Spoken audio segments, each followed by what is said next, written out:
Night I first heard about Old Alton Bridge, the man telling me the story lowered his voice, even though we were alone. That is the effect this place has on people. It is a narrow iron bridge hidden deep in the woods outside Denton, Texas, swallowed by trees that lean in close as if they too are listening. Locals do not call it Old Alton Bridge anymore. They call it Goatman's Bridge, and they say it with a kind of respect usually reserved for graves.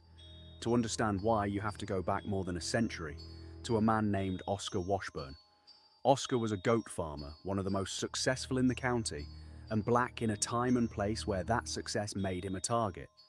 He lived near the bridge with his family, tending his herd, and locals began calling him the Goatman, not as an insult at first, just a nickname, born of his trade. But envy curdles fast into hatred, and in 1938, a group of men from the Ku Klux Klan decided Oscar Washburn had risen too high. They dragged him from his home in the dead of night and marched him to the bridge, a noose already prepared, his family screaming behind him.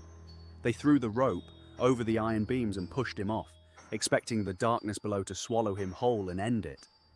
But when they looked down into the black water and the tangled brush beneath the bridge, there was nothing there.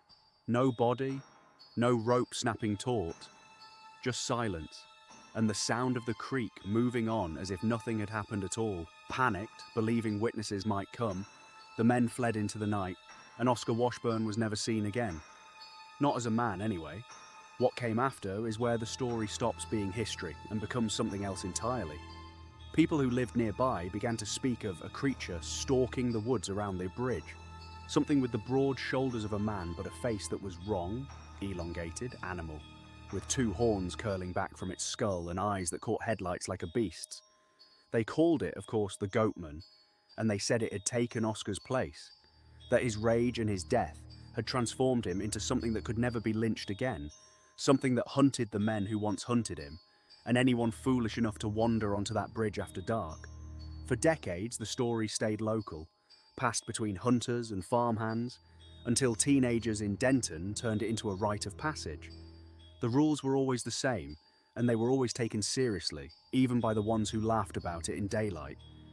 Drive to the bridge at night, park before you reach it because if you drive across, the Goatman will follow your tail lights home. Get out, walk onto the old iron structure alone if you dared, and knock 3 times on the railing, then call out for the Goatman to show himself.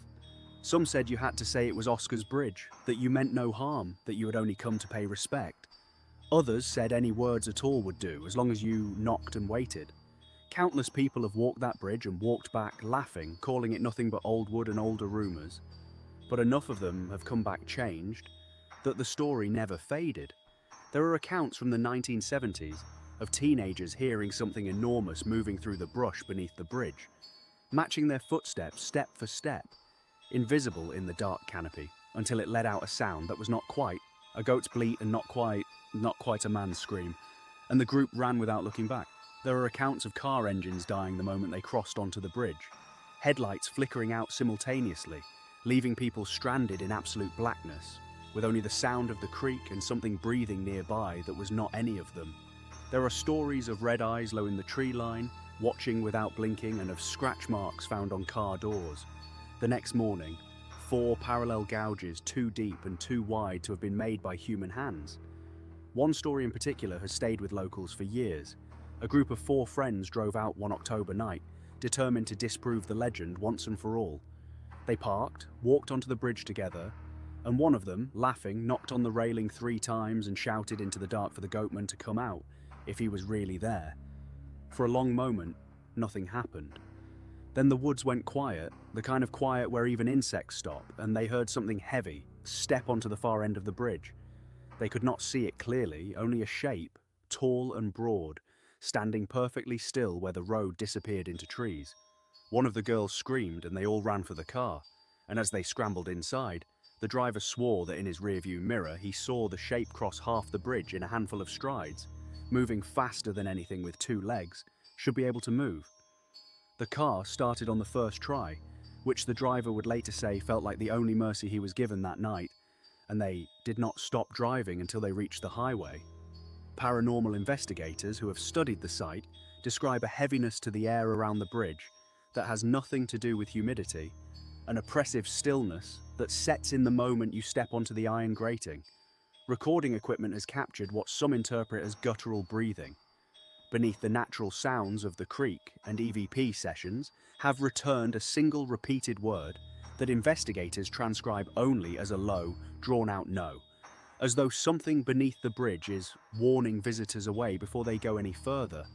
Whether that presence is Oscar Washburn himself, transformed by injustice into something the woods now protect, or something older that existed in that place long before his death, and simply took his name, no one can say for certain. What the people of Denton will tell you, if you ask them quietly and they trust you enough to answer honestly, is that they do not go to that bridge after dark, not because they are certain the Goatman is real, but because they are not certain he is not. And out there in those trees with the iron cold under your hands and the creek moving black beneath your feet, uncertainty is enough to make you run.